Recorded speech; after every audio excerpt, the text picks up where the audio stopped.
La parole est à monsieur Thierry Benoît pour l'Union des démocrates et indépendants. Vous avez 10 minutes, monsieur le député.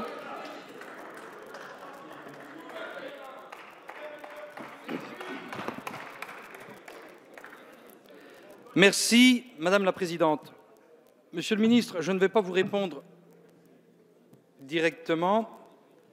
Quand même, Monsieur le ministre, la compétitivité prix est quand même l'élément majeur qui fait l'actualité de la crise agricole.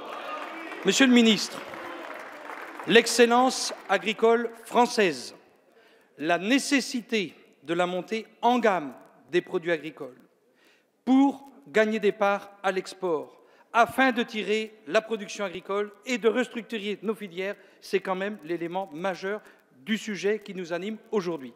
Je ne voulais pas vous répondre directement, mais je pense que c'est indispensable quand même de le dire. Monsieur le ministre, le groupe UDI se félicite que le gouvernement ait répondu favorablement à sa demande d'organiser, donc dans cet hémicycle, un débat sur la crise de l'élevage. Il y a 3 mois, le président Philippe Vigier avait écrit personnellement en ce sens au Premier ministre.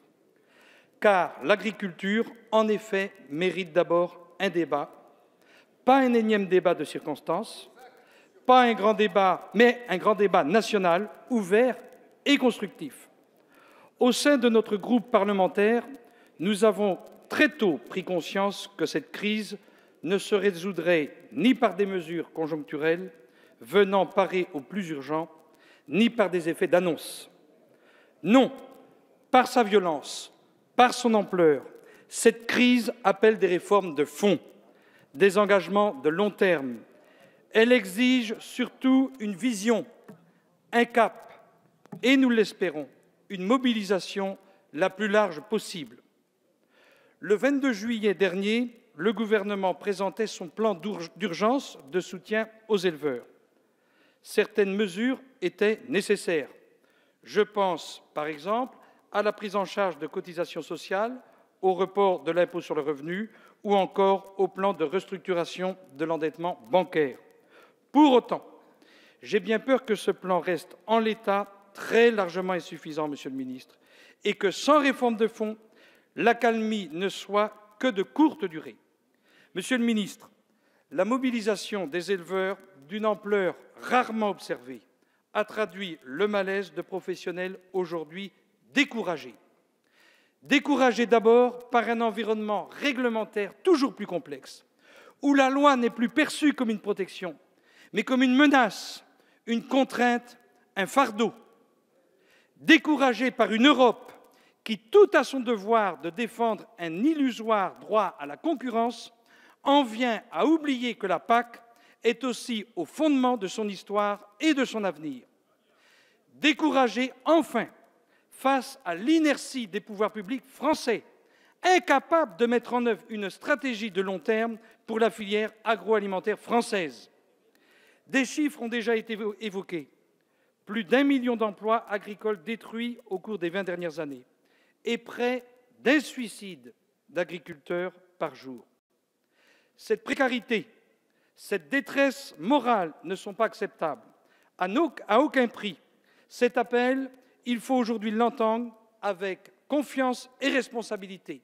Voyons loin, voyons grand et disons-le clairement, sauf à abdiquer face à l'ampleur des efforts nécessaires, nous devons réagir. Réagir en assumant que seul un changement radical d'approche nous permettra de sortir de la crise. Réagir en mobilisant tous les instruments dont nous disposons pour aider les éleveurs à retrouver leur compétitivité. Agir en France et agir en Europe. Agir en France, c'est d'abord rééquilibrer les filières entre l'amont et l'aval de la chaîne de production. Nous ne pouvons accepter d'avoir, d'un côté, une hyperconcentration des centrales d'achat, 4 acheteurs tout-puissants, et de l'autre côté, 125 000 éleveurs quasiment totalement désorganisés.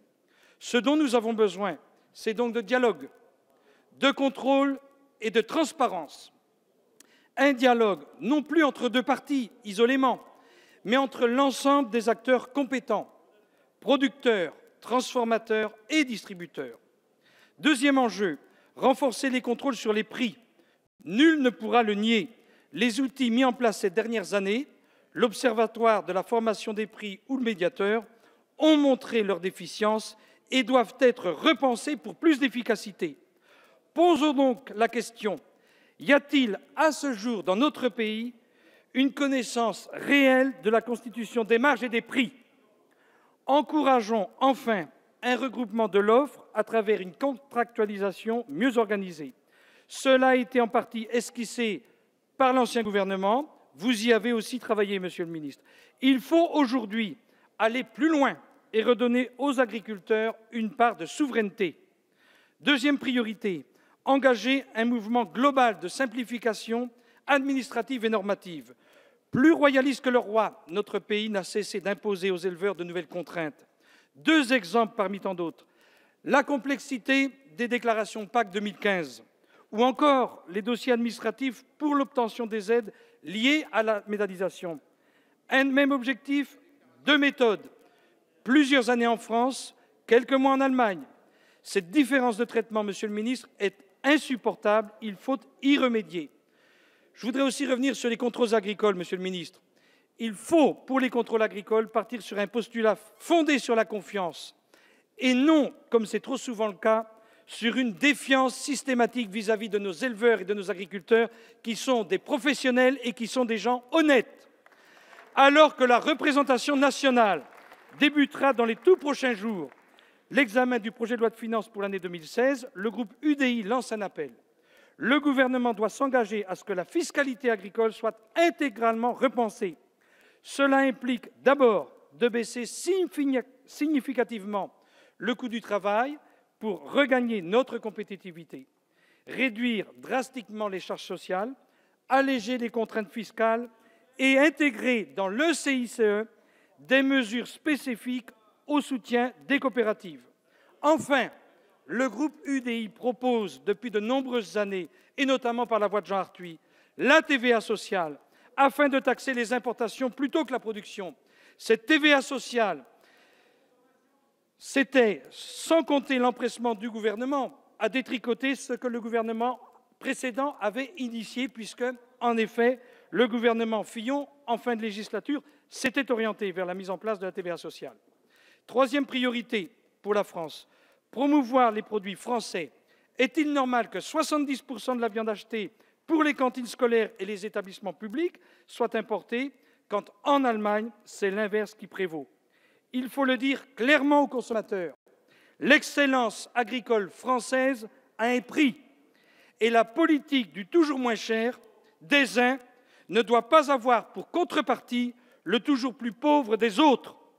Le problème, c'est que la guerre des prix a totalement banalisé la vente de denrées alimentaires. Or, les produits agricoles ne sont pas des produits comme les autres. Ce sont des produits de première nécessité qui relèvent de notre sécurité alimentaire. Il faut cesser de toute urgence cette imposture. Exiger une meilleure traçabilité des produits agricoles via les appellations d'origine contrôlée et contrôler l'usage des labels par la grande distribution.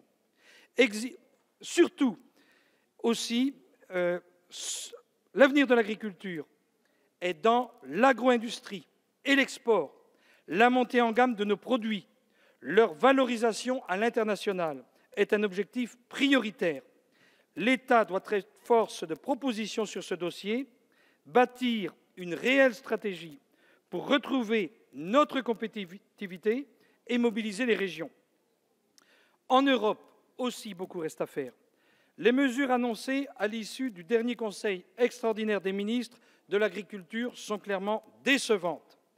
Les agriculteurs ont raison lorsqu'ils déclarent qu'ils ne veulent pas moins d'Europe, mais mieux d'Europe. Une Europe mieux organisée, c'est à coup sûr un gage d'efficacité et de nouvelles opportunités. Les institutions communautaires doivent entendre cet appel et réorienter la PAC au profit d'un marché européen régulé et équilibré.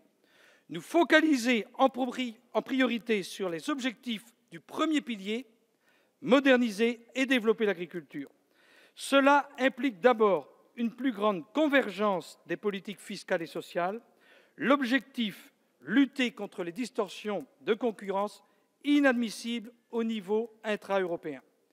Deuxième priorité, Monsieur le ministre, au niveau européen, adopter un mécanisme de sécurisation des marges et des revenus pour les agriculteurs en cas d'aléas politiques, je pense à l'embargo russe, économique et climatique.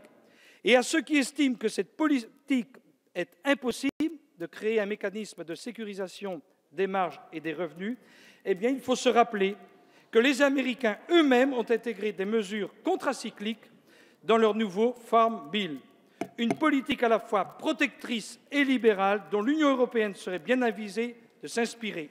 Enfin, les négociations du traité transatlantique concernant l'agriculture doivent être temporairement suspendues. Comment l'Union européenne, dont le marché n'est encore que partiellement harmonisé, peut-elle raisonnablement espérer obtenir un accord équilibré avec les États-Unis?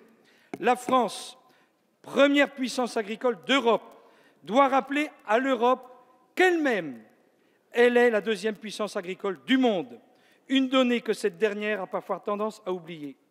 Ainsi, l'enveloppe globale consacrée à la PAC pour la période 2014-2020 accuse une baisse de 12% par rapport à la période précédente, un budget indigne de ce que doit être l'agriculture pour l'Union européenne. C'est sur l'ensemble de ces chantiers, Monsieur le ministre, qu'avec le groupe UDI, et notamment dans le cadre de la mission sur les crises de l'élevage que j'animerai avec Annick Leloc, nous voulons travailler. Merci, Loin d'être une activité surannée, je termine, Madame la Présidente, l'agriculture est un pari d'avenir. Elle mérite, à ce titre, Monsieur le ministre, mes chers collègues, la meilleure des politiques. L'agriculture mérite la meilleure des politiques. C'est celle qui nous permettra de renouer avec la compétitivité, la croissance et l'emploi et de répondre au défi immense de nourrir 9 milliards d'êtres humains à l'horizon 2050. Je vous remercie. Merci, monsieur le député.